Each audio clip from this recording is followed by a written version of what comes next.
Bienvenue dans ce journal, voici les titres de l'actualité de ce lundi 26 octobre 2015.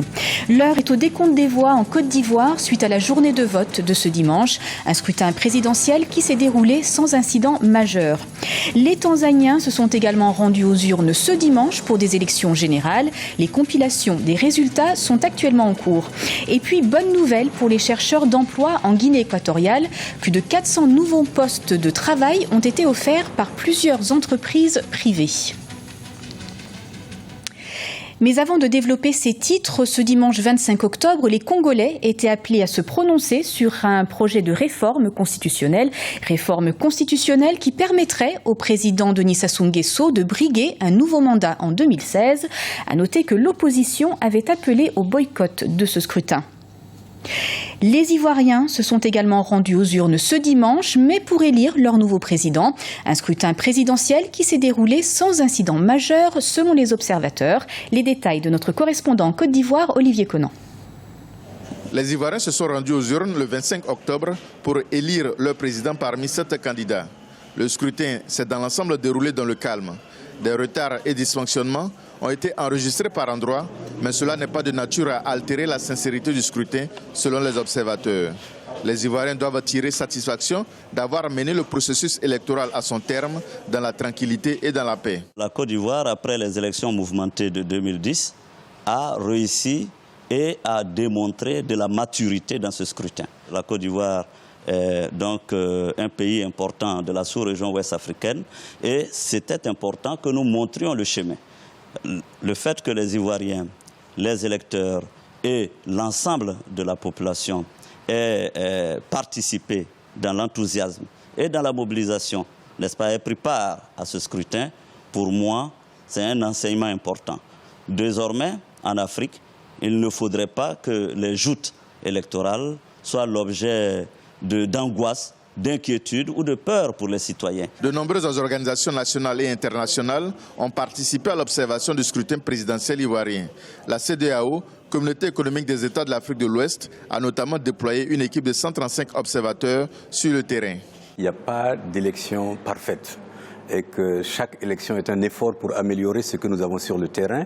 Et je dois véritablement féliciter la classe politique et les électeurs ivoiriens pour la démonstration de maturité qu'ils nous ont faite cette fois-ci. Il y a eu des retards dans l'ouverture de certains bureaux, ceux que nous avons visités en tout cas, mais cela n'a pas empêché que les électeurs puissent exprimer leur choix. Nous qui se sont présentés ont pu voter, malgré les dysfonctionnements que nous avons constatés sur l'usage des tablettes. Les Ivoiriens attendent désormais la publication des résultats de l'élection présidentielle par la CEI, Commission électorale indépendante. La CEI a annoncé le début de la publication des résultats à partir du 26 octobre, après vérification et consolidation. Et cette journée du dimanche 25 octobre aura également été d'envergure pour les Tanzaniens qui votaient pour élire non seulement un successeur au président Jakaya Kikwete, qui après 2 mandats ne pouvait plus se représenter, mais également les députés et conseillers locaux lors des élections générales qui pourraient, selon les observateurs, déboucher sur la première alternance à la tête du pays. Reportage de notre envoyé spécial en Tanzanie, Paul de Singwe. C'est l'élection présidentielle la plus disputée de l'histoire du pays. Les Tanzaniens se sont rendus massivement aux urnes ce dimanche pour élire leur futur président de la République. 22,7 millions d'électeurs étaient attendus pour ce scrutin majoritaire à un tour. Une présidentielle couplée avec des législatives et des municipales. C'est une nouveauté, car de toutes les élections que nous avons eues depuis l'indépendance en 1961, celle-ci est la plus grande, la meilleure, la plus compétitive.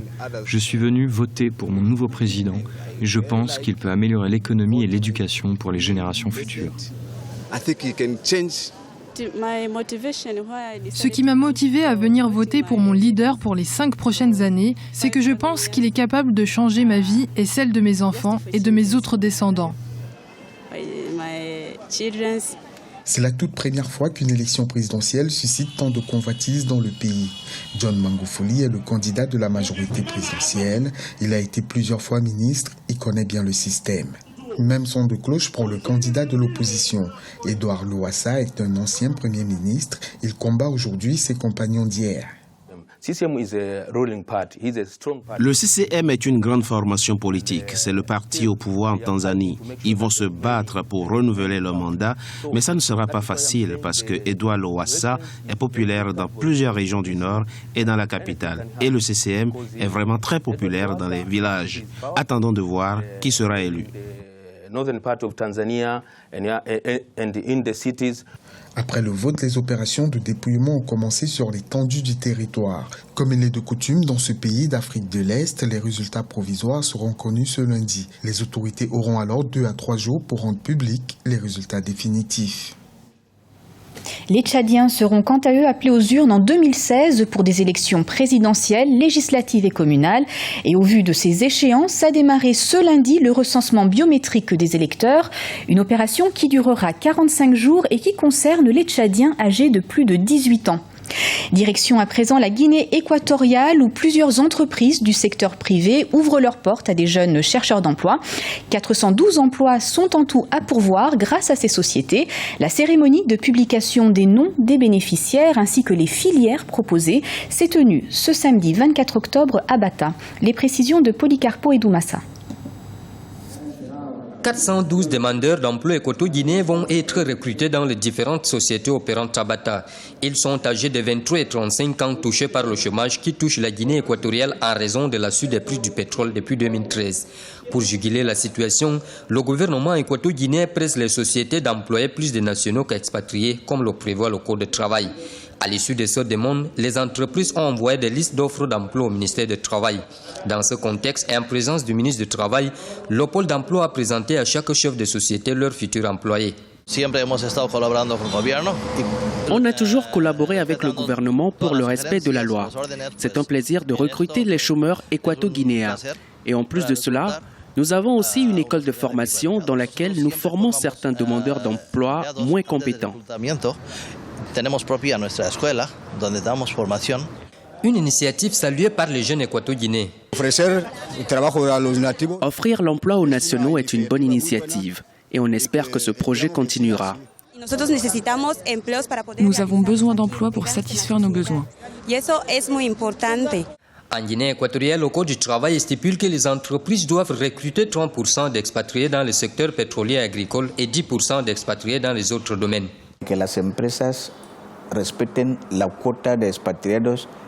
Nous demandons aux sociétés de respecter le quota d'expatriés prévu par le Code du travail. Nous ne sommes pas xénophobes. Le Code du travail permet aux entreprises de recruter la main-d'œuvre étrangère en sollicitant l'autorisation au cas où les compétences n'existent pas dans le pays.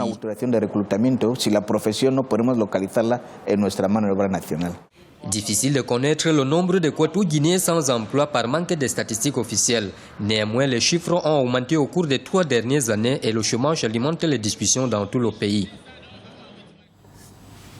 Et sachez que sous l'égide de l'Organisation internationale de la francophonie et du ministère français des Affaires étrangères et du développement international, Paris, capitale française, va accueillir ce mardi 27 octobre le 2e Forum économique de la francophonie, un événement que nous vous proposons de suivre en direct sur notre antenne à partir de 8h GMT.